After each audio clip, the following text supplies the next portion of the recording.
और अब एक और अनूठी पहल से आपको रूबरू कराने जा रहे हैं। खबर है पुणे महाराष्ट्र की।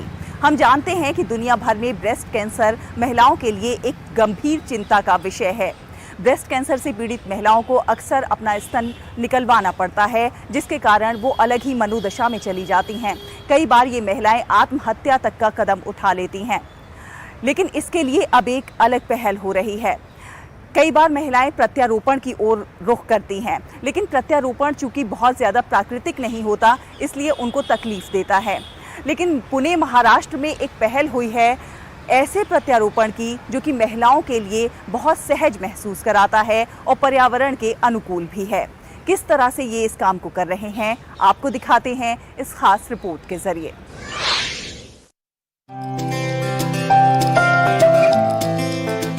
ये है बेंगलुरु के रहने वाले विकास गर्ग और शिल्पी सेन, जिन्होंने एक साथ शुरुआत की है प्रायस्थ 3D इनोवेशन प्राइवेट लिमिटेड की। इस स्टार्टअप का उद्देश्य अंग प्रत्यारोपण के लिए व्यक्तिगत नरम ऊतक विकसित करना है। दरअसल सर्जरी के बाद दुनिया भर में स्तन कैंसर से बचे लोग पूर्व निर्मित सिलिकॉन जेल प्रत्यारोपण या कृत्रिम अंग पर निर्भर होते हैं, जिसका अपना वजन होता है और शरीर के प्रकार और आकार से अलग होता है, और इसीलिए बैठने की मुद्रा में बदलाव आता है और फिर ये पीठ में दर्द और स्वास्थ्य संबंधित कई समस्याओं का कारण बनते हैं। प्रायस्थ 3D इनोवेशन के सह संस्थापक बताते हैं कि महिलाओं को अधिक सहज महसूस कराने के लिए जरूरत थी कि कुछ अलग किया जाए, और इसीलिए टीम ने पूरे इम्प्लांट ग्रेड सिलिकॉन प्रिंटर को स्वदेशी रूप से बनाया। कि मैंने देखा कि जो ब्रेस्ट इम्प्लांट का स्पेस है और ब्रेस्ट कैंसर का जो स्पेस है, वहाँ पे अभी भी महिलाओं को कोई अच्छा सॉल्यूशन नहीं मिल रहा है या एक पर्सनलाइज सॉल्यूशन नहीं मिल रहा है।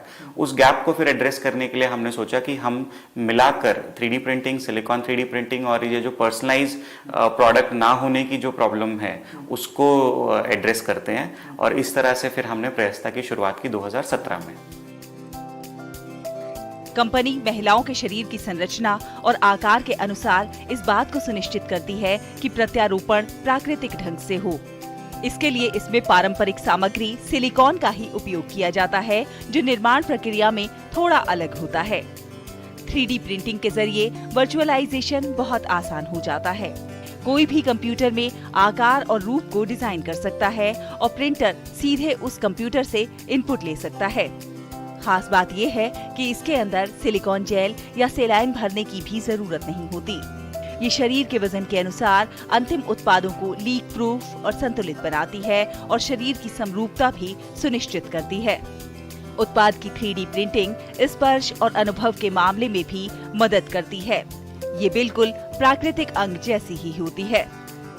पोस्ट मेस्टेक्टमी जो मतलब ब्रेस्ट हट जाता है सर्जरी के चक्कर में, उनके बाद क्या होता है, वहां पे हमने फिर रियलाइज किया कि जो अवेलेबल सॉल्यूशंस हैं वो एक स्टैंडर्ड प्रोसेसेस या इम्प्लांट हैं। वहां पे पर्सनलाइजेशन नहीं है कहीं भी अवेलेबल।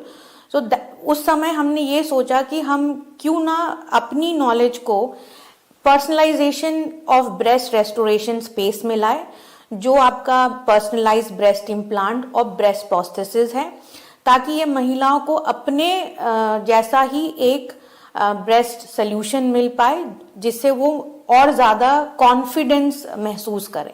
तो सिलिकॉन 3D प्रिंटिंग जो है वो भी एक तकनीक जो है हमने खुद ही यहाँ पे डेवलप किया है। उसको हम बाहर से कहीं से लाए नहीं हैं, और ये 3D प्रिंटिंग से हम इम्प्लांट ग्रेड सिलिकॉन को भी प्रिंट कर सकते हैं और हम मेडिकल ग्रेड सिलिकॉन को भी प्रिंट कर सकते हैं। ब्रेस्ट कैंसर के कारण अपनी ब्रेस्ट निकलवा चुकी महिलाएं अक्सर एक अलग मनोदशा की शिकार हो जाती हैं और कई बार आत्महत्या तक के विचारों का सामना करती हैं। ऐसे में शिल्पी और विकास की ये पहल कई लोगों के लिए एक बार फिर सामान्य रूप से जीवन जीने की उम्मीद देती है। मुंबई से रूही मलिक की रिपोर्ट, DD न्यूज। तो 3D प्रिंटिंग के जरिए कृत्रिम अंग प्रत्यारोपण है ना एक अच्छी खबर।